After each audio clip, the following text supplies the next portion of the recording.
says, "We are all children of the Lord, but he did not build us the same." There are people around you right now with darkness in their hearts. Your friends, your neighbors. Only God sees their true faces. You're safe, I promise.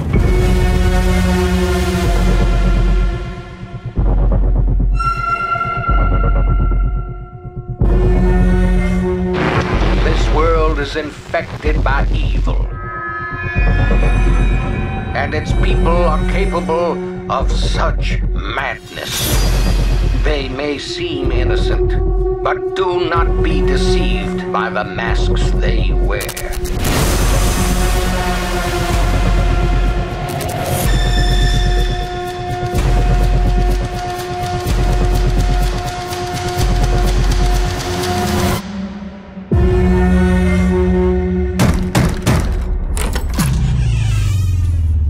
Is Tamara here?